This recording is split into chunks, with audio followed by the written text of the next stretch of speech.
Capítulo 7. O Ministério da Magia. Harry acordou às 5:30 na manhã seguinte, tão brusca e definitivamente, como se alguém tivesse gritado em seu ouvido.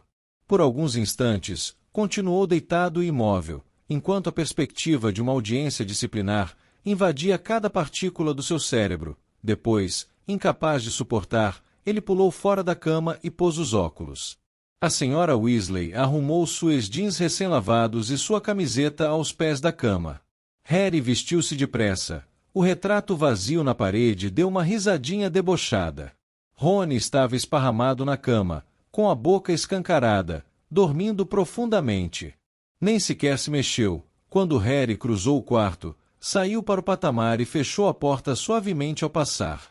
Tentando não pensar na próxima vez que veria Rony, quando talvez já não fossem colegas de Hogwarts, o garoto desceu silenciosamente a escada, passou pelas cabeças dos antepassados do monstro e se dirigiu à cozinha.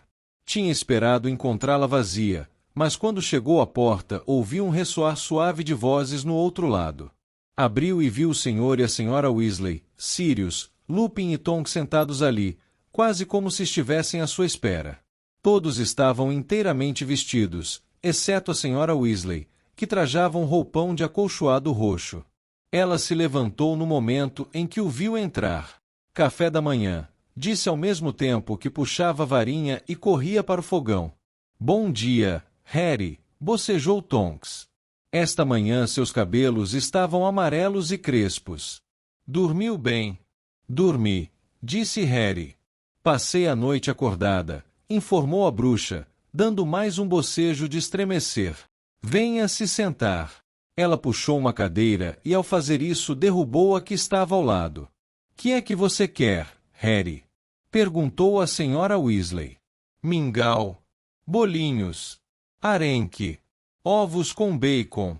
Torrada. Só torrada. Obrigado. Lupin olhou para Harry e em seguida perguntou a Tonks. Que é que você estava dizendo sobre os Grindylow? Sim. Bem, precisamos ter um pouco mais de cuidado. Ele tem feito a Kim e a mim perguntas engraçadas. Harry se sentiu vagamente grato por não ter de participar da conversa. Suas entranhas se contorciam. A senhora Weasley colocou umas torradas com geleia à frente dele. Tentou comer, mas era como mastigar tapete. A bruxa se sentou a seu lado e começou a mexer em sua camiseta. Pôs a etiqueta para dentro e alisou os vincos nos ombros. Ele desejou que a senhora Weasley não fizesse isso. E terei de dizer ao Dumbledore que não posso fazer o turno da noite amanhã, estou simplesmente cansada demais, concluiu Tonks dando novamente um imenso bocejo. Eu cubro seu turno, ofereceu-se o Sr. Weasley. Estou bem, de qualquer modo tenho um relatório para terminar. Ele não estava usando vestes de bruxo, mas calças de risca de giz e um velho blusão de aviador. Virou-se de Tonks para Harry. Como é que você está se sentindo? Harry encolheu os ombros. Vai terminar logo, disse o bruxo encorajando-o. Dentro de algumas horas você estará inocentado. Harry não respondeu. A audiência é no meu andar, na sala da Amélia Bones. É a chefe do departamento de execução das leis da magia, e é quem vai interrogá-lo. Amélia Bones é legal, Harry, disse Tonks séria. É justa, e vai escutar tudo o que você tiver a dizer. Harry concordou com a cabeça, ainda incapaz de pensar em alguma coisa para dizer. Não perca a calma, disse Sirius de repente. Seja educado e se atenha aos fatos. Harry tornou a acenar com a cabeça. A lei está do seu lado, disse Lupin em voz baixa. Até bruxos menores de idade podem usar magia em situações em que há risco de vida. Alguma coisa muito fria escorreu pela nuca de Harry, fazendo pensar por um momento que alguém estivesse lançando nele um feitiço da desilusão. Então percebeu que a senhora Weasley estava atacando seus cabelos com um pente molhado. Ela pressionou com força no alto da cabeça. Eles não baixam nunca? Perguntou desesperada. Harry fez que não. O Sr. Weasley verificou o relógio e olhou para o garoto. Acho que temos de ir agora. Estamos um pouco adiantado, mas acho que será melhor você esperar no ministério do que aqui. Ok, disse Harry automaticamente, largando a torrada e se levantando. Vai dar tudo certo, disse Tonks, dando-lhe uma palmadinha no braço. Boa sorte, desejou Lupin. Tenho certeza de que tudo correrá bem. E se não correr, disse Sirius muito sério, pode deixar que cuido da Amélia Bones para você. Harry deu um sorrisinho. A senhora Weasley abraçou-o. Estamos todos fazendo figa. Certo, disse o garoto. Então, até mais tarde. Ele acompanhou o Sr. Weasley até o térreo e ao longo do corredor, ouviu a mãe de Sirius resmungar durante o seu sono atrás das cortinas. O Sr. Weasley destrancou a porta e eles saíram para a madrugada fria e cinzenta. O senhor normalmente não vai para o trabalho a pé, vai? Perguntou Harry, enquanto caminhavam apressados pelo largo. Não, em geral aparato, mas obviamente você não pode, e acho que é melhor chegarmos de maneira inteiramente não mágica. Passa uma impressão melhor, já que você está sendo disciplinado por... O Sr. Weasley manteve a mão dentro do blusão enquanto caminhavam. Harry sabia que segurava a varinha. As ruas decadentes estavam quase desertas, mas quando chegaram à pequena e desconfortável estação do metrô, já a encontraram repleta de passageiros madrugadores. Como sempre acontecia quando se via muito próximo dos trouxas, em seus afazeres cotidianos, o Sr. Weasley mal conseguia controlar o seu entusiasmo. É simplesmente fabuloso, sussurrou, indicando as máquinas de vender bilhetes. Fantasticamente engenhosas. Elas não estão funcionando, disse Harry, apontando para um cartaz. Mas mesmo assim, disse o bruxo sorrindo carinhoso, para as máquinas. Eles compraram os bilhetes de um guarda sonolento. Harry cuidou da transação, porque o Sr. Weasley não era muito esperto quando lidava com dinheiro dos trouxas, e 5 minutos depois estavam embarcando no trem subterrâneo que saiu sacolejando em direção ao centro de Londres. O Sr. Weasley não parava de verificar e tornar a verificar, ansioso, o mapa do metrô acima da janela. Mais 4 paradas. Harry. Faltam 3 paradas agora. 2. Harry. Desceram em uma estação no coração de Londres, e foram carregados do trem por uma onda de homens e mulheres, de ternos e terninhos, segurando suas maletas. Subiram a escada rolante, passaram pelos torniquetes. O Sr. Weasley ficou encantado, ao ver seu bilhete ser engolido pela fenda de introdução, e saíram finalmente em uma rua larga, ladeada de edifícios imponentes, em que o tráfego já era intenso. Onde estamos? Perguntou o Sr. Weasley, perdido, e, por um instante em que seu coração parou, Harry pensou que tivessem descido na estação errada, apesar das contínuas consultas do bruxo ao mapa. Mas um segundo depois o Sr. Weasley exclamou, sim, por aqui, Harry. E seguiram por uma rua lateral. Desculpe, disse, mas nunca venho de metrô, e tudo parece diferente quando se olha da perspectiva dos trouxas. Aliás, eu nunca usei a entrada do ministério para visitantes antes. Quanto mais andavam, menores e menos imponentes os edifícios se tornavam, até que finalmente chegaram a uma rua em que havia vários prédios de escritórios de mau aspecto, um bar e uma caçamba transbordando lixo. Harry esperava um local mais atraente para o Ministério da Magia. Chegamos, disse o Sr. Weasley animado, apontando para uma velha cabine telefônica vermelha, em que faltavam vários vidros nos caixilhos e que foi instalada em frente a uma parede toda grafitada. Primeiro você, Harry. O Sr. Weasley abriu a porta da cabine. Harry entrou, imaginando o que seria aquilo. O bruxo apertou-se ao lado dele e fechou a porta. Quase não deu. Harry ficou entalado contra o aparelho de telefone que pendia torto da parede, como se algum vândalo tivesse tentado arrancá-lo. O Sr. Weasley esticou o braço à frente de Harry para apanhar o fone. Sr. Weasley, acho que isso também não deve estar funcionando. Não, tenho certeza de que está perfeito, respondeu, segurando o fone no alto e espiando o disco. Vejamos. 6, discou ele. 2, 4, e mais um 4, e mais um 2. Quando o disco voltou suavemente à posição inicial, ouviu-se uma voz tranquila de mulher, dentro da cabine, não no fone que o Sr. Weasley segurava, mas uma voz alta e clara, como se houvesse uma mulher invisível ali ao lado deles. Bem-vindos ao Ministério da Magia. Por favor, Informem seus nomes e o objetivo da visita. 1. Começou o Sr. Weasley, visivelmente inseguro se devia ou não falar com o fone. Decidiu-se por encostar o ouvido no bocal. Arthur Weasley, Seção de Controle do Mau Uso dos Artefatos dos Trouxas, estou acompanhando Harry Potter, que foi convidado a comparecer a uma audiência disciplinar. Obrigada, disse a voz tranquila de mulher. Visitante, por favor, apanhe o crachá e prenda-o ao peito de suas vestes. Ouviu-se um clique e um rumorejo, e Harry viu alguma coisa sair pela ranhura de metal por onde normalmente saem as moedas excedentes. Apanhou. Era um quadrado prateado em que se lia Harry Potter, audiência disciplinar. Prendeu ao peito da camiseta, e a voz feminina tornou a falar. Visitante ao ministério, o senhor deve se submeter a uma revista e apresentar sua varinha, para registro, à mesa da segurança, localizada ao fundo do átrio. O piso da cabine telefônica estremeceu e eles começaram a afundar lentamente. Harry observou com apreensão a calçada ir subindo pelas vidraças da cabine, e por fim, a escuridão se fechar sobre suas cabeças.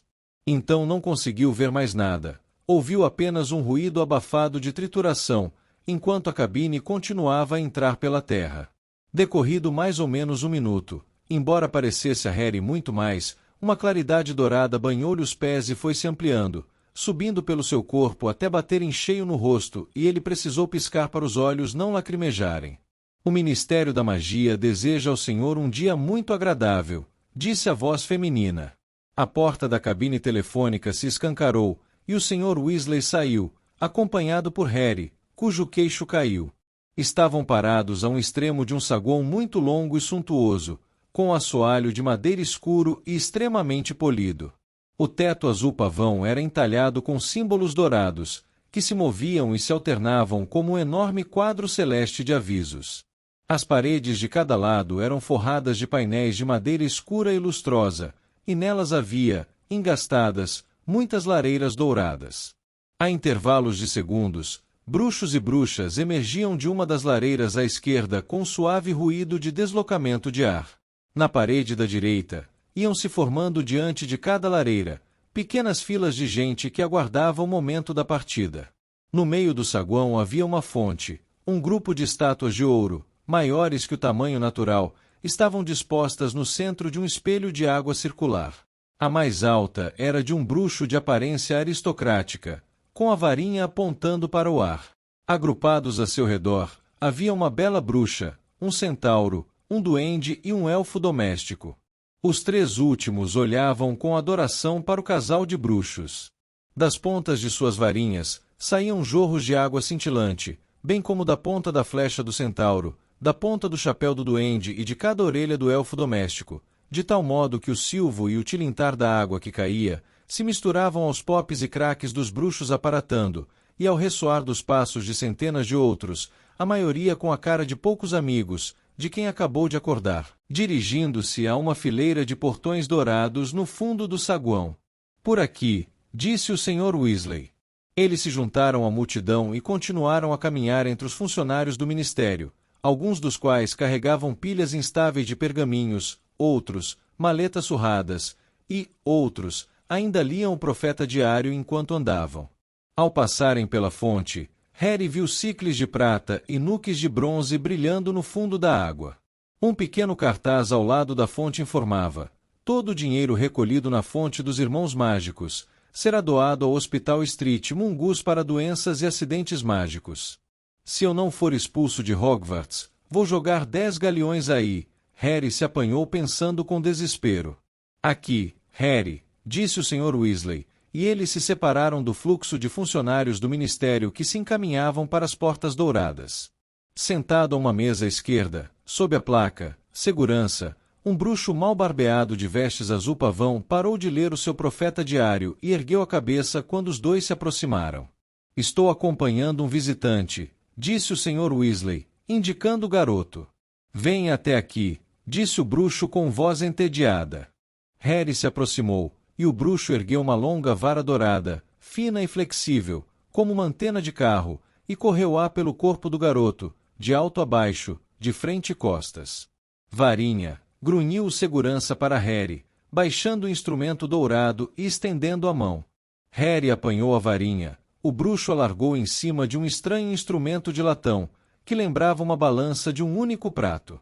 A coisa começou a vibrar. Uma tira fina de pergaminho foi saindo instantaneamente de uma ranhura na base. O bruxo a destacou e leu o que estava escrito. 28 centímetros, cerne de pena de fênix, em uso há 4 anos, correto? Correto, respondeu Harry nervoso.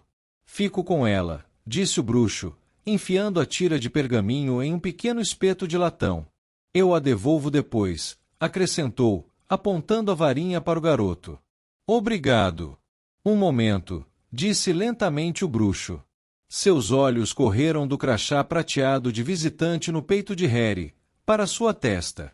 Obrigado, Érico, disse o Sr. Weasley com firmeza, e segurando o garoto pelos ombros, afastaram-se da mesa e reingressaram na torrente de bruxos e bruxas que cruzavam o portão dourado. Meio empurrado pela multidão, Harry acompanhou o Sr. Weasley, atravessou o portão e saiu em um saguão menor, onde havia no mínimo 20 elevadores por trás de grades douradas ornamentadas. Os dois se juntaram às pessoas paradas diante de um dos elevadores. Perto, havia um bruxo corpulento e barbudo, segurando uma grande caixa de papelão que emitia um ruído de raspagem. Tudo bem, Arthur? Perguntou o bruxo, cumprimentando-o com um aceno de cabeça. Que é que você traz aí, Beto? Quis saber o Sr. Weasley, olhando para a caixa. Não temos muita certeza, respondeu o bruxo muito sério. Achávamos que era uma galinha do brejo comum, até ela começar a soltar fogo pelas fossas nasais. Agora está me parecendo uma séria violação da proibição de criar animais experimentalmente. Com uma barulheira de ferragens, um elevador desceu diante deles, a grade dourada se recolheu, Harry e o Sr. Weasley entraram no elevador com os demais, e o garoto se viu esmagado contra a parede dos fundos. Vários bruxos e bruxas o olharam com curiosidade. Ele encarava os próprios pés e alisava a franja, para evitar encontrar o olhar das pessoas. As grades tornaram a fechar com estrondo, e o elevador subiu lentamente, as correntes se entrechocando, enquanto a mesma voz tranquila de mulher, que Harry ouviu na cabine telefônica, tornava a falar. Nível 7. Departamento de Jogos e Esportes Mágicos, que inclui a sede das ligas britânica e irlandesa de quadribol, o clube de bexiga oficial e a seção de patentes absurdas. As portas do elevador se abriram. Harry deu uma olhada rápida no corredor de aspecto sujo, onde havia vários cartazes de times de quadribol, pregados tortos nas paredes. Um dos bruxos no elevador, que carregava uma braçada de vassouras, desvencilhou-se com dificuldade e desapareceu pelo corredor.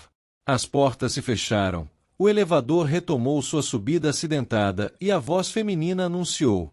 Nível 6. Departamento de Transportes Mágicos, que inclui a autoridade da rede de Flu, o controle de aferição de vassouras, a seção de chaves de portais e o centro de testes de aparatação. Mais uma vez as portas do elevador se abriram, e 4 ou 5 bruxos desembarcaram. Ao mesmo tempo, vários aviõezinhos de papel entraram voando no elevador. Harry ficou olhando os aviões planarem preguiçosamente acima de sua cabeça. Era um violeta claro, e ele leu as palavras Ministério da Magia, estampadas no bordo das asas. São apenas memorandos interdepartamentais, murmurou o Sr. Weasley. Costumávamos usar corujas, mas a sujeira era inacreditável, excrementos caindo sobre as escrivaninhas. Quando recomeçaram a subir, os memorandos ficaram flutuando em torno da lâmpada do elevador. Nível 5. Departamento de Cooperação Internacional em Magia, incorporando o Organismo de Padrões de Comércio Mágico Internacional, o Escritório Internacional de Direito em Magia e a Confederação Internacional de Bruxos, sede britânica. Quando as portas se abriram, 2 memorandos saíram voando, ao mesmo tempo que mais bruxos e bruxas desembarcavam, mas outros tantos memorandos entraram voando, de modo que a luz piscou e lampejou, com o movimento dos aviõezinhos ao seu redor. Nível 4. Departamento para Regulamentação e Controle das Criaturas Mágicas, que inclui as divisões das feras, seres e espíritos, seção de ligação com os duendes, escritório de orientação sobre pragas. Licença, pediu o bruxo que levava a galinha venta-fogo, e saiu do elevador, seguido por um pequeno bando de memorandos. As portas fecharam mais uma vez com estrépito. Nível 3. Departamento de Acidentes e Catástrofes Mágicas, incluindo o Esquadrão de Reversão de Mágicas Acidentais, Central de Obliviação e Comissão de Justificativas Dignas de Trouxas. Todos desembarcaram do elevador nesse andar, exceto o Sr. Weasley, Harry e uma bruxa que estava lendo um pergaminho tão longo que arrastava pelo chão. Os memorandos restantes continuaram a flutuar em torno da lâmpada, e o elevador continuou sua agitada subida. Então as portas abriram e a voz anunciou. Nível 2. Departamento de Execução das Leis da Magia, que inclui a seção de controle do uso indevido da magia, o quartel-general dos aurores e os serviços administrativos da Suprema Corte dos Bruxos. É conosco, Harry, disse o Sr. Weasley, e eles acompanharam a bruxa por um corredor ladeado de portas. Minha sala é do outro lado do andar. Sr. Weasley, perguntou Harry, ao passarem por uma janela pela qual entrava o sol. Nós não estamos mais embaixo da terra. Estamos. As janelas são encantadas. A manutenção mágica decide todo dia qual é o tempo que vai fazer. Tivemos 2 meses de furacões, da última vez que estivemos reivindicando um aumento de salário. É virando aqui, Harry. Dobraram um canto, passaram por pesadas portas de carvalho e saíram em uma área aberta, subdividida em cubículos, que fervilhava de conversas e risos. Os memorandos entravam e saíam dos cubículos como foguetes em miniatura. Um letreiro torto no cubículo mais próximo informava: Quartel-General dos Aurores. Harry espiou disfarçadamente pela porta ao passar. Os aurores haviam coberto as paredes de seus cubículos com tudo que se pode imaginar, desde retratos de bruxos procurados e fotos de suas famílias, a posteres dos seus times de quadribol preferidos e artigos do Profeta Diário.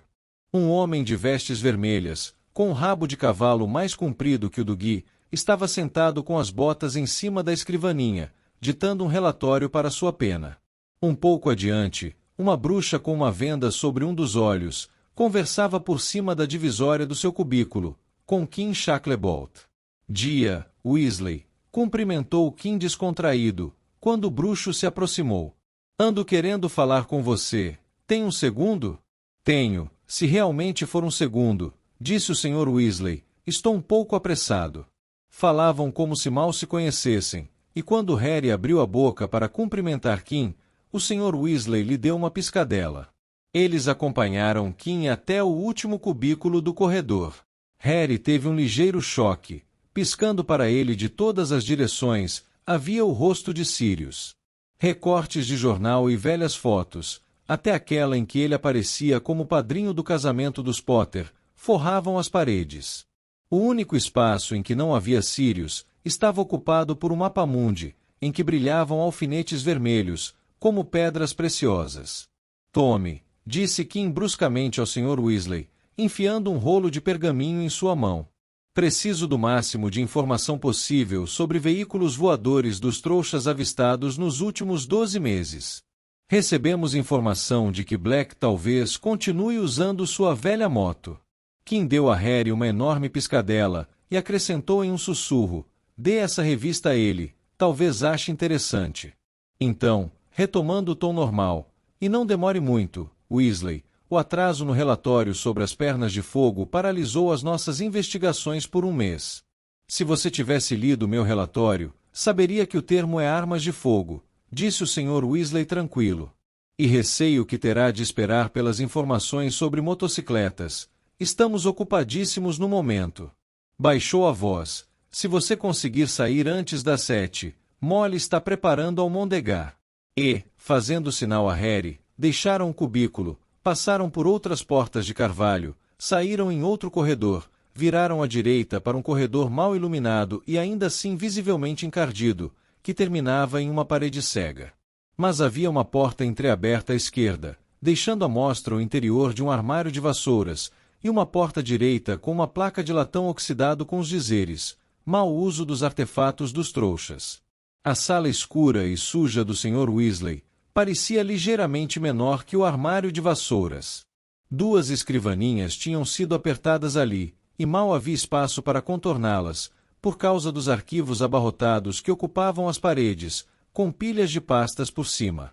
O pouco espaço de parede disponível testemunhava as obsessões do Sr. Weasley, vários posteres de carros, inclusive o de um motor desmontado, 2 ilustrações de caixas de correio, que pareciam ter sido recortadas de livros para crianças trouxas, e um diagrama mostrando como pôr fio em tomada. Por cima de sua apinhada caixa de entrada, havia uma velha torradeira, que soluçava em tom desconsolado, e um par de luvas de couro, que girava 2 dedos vazios. Ao lado da caixa havia uma foto da família Weasley. Harry reparou que aparentemente Percy abandonou a foto. Não temos janela, desculpou-se o Sr. Weasley, despindo o blusão de aviador e pendurando-o no espaldar de sua cadeira. Pedimos, mas pelo visto eles acham que não precisamos de uma. Sente-se, Harry, parece que Perkins ainda não chegou. Harry apertou-se na cadeira ao lado da mesa de Perkins, enquanto o Sr. Weasley folheava rapidamente o maço de pergaminhos que Kim Shacklebolt lhe entregou. Ah, comentou sorrindo, ao puxar do meio um exemplar da revista, o Pasquim. Sim, ele tem razão, com certeza Sirius vai achar muito engraçado. Meu Deus, que é isso agora? Um memorando acabava de disparar pela porta aberta e pousar em cima da torradeira soluçante. O Sr. Weasley abriu-o e leu em voz alta. Recebemos informações de um terceiro vaso sanitário regurgitando em banheiro público, em Bethel Green. Queira investigar imediatamente. Isto está ficando ridículo. Um vaso sanitário que regurgita? Brincadeiras de gaiatos antitrouxas, disse o Sr. Weasley, franzindo a testa. Tivemos 2 na semana passada, um em Wimbledon, um em Elephant and Castle.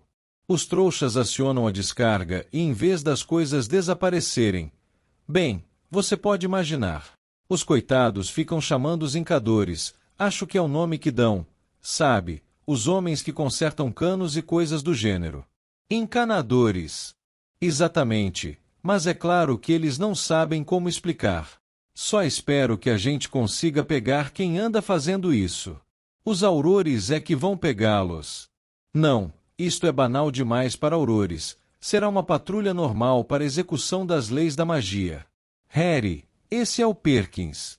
Um velho bruxo, encurvado e tímido, de cabelos brancos e fofos, acabará de entrar na sala, ofegante. Arthur, exclamou desesperado, sem olhar para Harry. Que bom, eu não sabia o que seria melhor, se esperar ou não aqui por você. Acabei de despachar uma coruja para sua casa, mas é óbvio que você já tinha saído. Chegou uma mensagem urgente há uns 10 minutos. Já sei, do vaso sanitário que regurgita, disse o Sr. Weasley. Não, não é o vaso sanitário, é a audiência do menino Potter. Mudaram a data e o local. Agora vai começar às 8 horas, e vai ser no velho 10º tribunal. No velho. Mas me disseram, pelas barbas de Merlin. O Sr. Weasley consultou o relógio, deixou escapar um grito e pulou de sua cadeira. Depressa, Harry, devíamos ter chegado lá há 5 minutos. Perkins se achatou contra os arquivos, para deixar o Sr. Weasley sair correndo da sala, com Harry em seus calcanhares. Por que é que eles mudaram a hora? Perguntou Harry sem fôlego, ao passarem desabalados pelas salas dos aurores. As pessoas se esticavam e paravam para olhar a correria dos dois. Harry teve a sensação de que deixou as entranhas na mesa de Perkins. Não faço a menor ideia, mas foi bom termos chegado aqui tão cedo. Se você perdesse a audiência, teria sido uma catástrofe. O Sr. Weasley parou derrapando diante dos elevadores e apertou com impaciência o botão de descida. Anda logo! O elevador apareceu sacudindo e eles entraram depressa. Todas as vezes que paravam, o Sr. Weasley xingava furiosamente e socava o botão de número 9.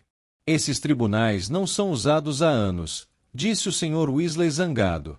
Não posso imaginar por que vão fazer audiência aqui embaixo, a não ser que... Mas não. Uma bruxa gorducha, carregando um cálice fumegante, entrou no elevador nesse momento e o Sr. Weasley se calou. O átrio, disse a tranquila voz de mulher, e as grades douradas se abriram, permitindo a Harry um vislumbre distante das estátuas de ouro na fonte. A bruxa saiu e um bruxo de pele macilenta e expressão muito pesarosa a substituiu. Dia, Arthur, disse ele, em tom sepulcral, quando o elevador começou a descer. Não é sempre que o vejo aqui embaixo. Negócios urgentes, bode, respondeu o Sr. Weasley, que se balançava para frente e para trás nos calcanhares, lançando a Harry olhares ansiosos. Ah, sim, disse Bode, examinando o garoto sem pestanejar, é claro. Não restava a Harry quase nenhuma emoção para gastar com Bode, mas aquele olhar fixo não o fez se sentir mais confortável. Departamento de Mistérios, disse a voz de mulher sem pressa e sem nada acrescentar. Anda, Harry, disse o Sr. Weasley, quando as portas do elevador se abriram com estrépito, e eles saíram apressados por um corredor que era muito diferente dos outros acima.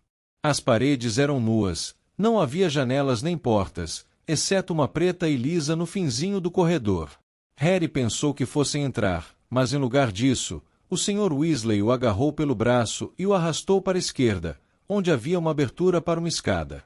Aqui embaixo, ofegou ele, dando 2 passadas de cada vez. O elevador nem desce até aí, porque vão fazer audiência aí embaixo. Chegaram ao último degrau e entraram por mais um corredor, muito semelhante ao que levava à masmorra de Snape, em Hogwarts, com paredes de pedra bruta e tochas em suportes. As portas pelas quais passavam aqui eram de madeira maciça, com trancas e fechaduras. 10º tribunal, acho. Estamos quase, sim. O Sr. Weasley parou cambaleante em frente a uma porta escura e encardida, com uma enorme fechadura de ferro, e encostou-se à parede, comprimindo a pontada que sentia no peito. Continue, ofegou ele, apontando a porta com o polegar. Entre aí. O senhor não vem? Não, não é permitido. Boa sorte. O coração de Harry bateu violentamente contra o seu pomo de Adão. Ele engoliu com força, girou a maçaneta de ferro da pesada porta e entrou no tribunal.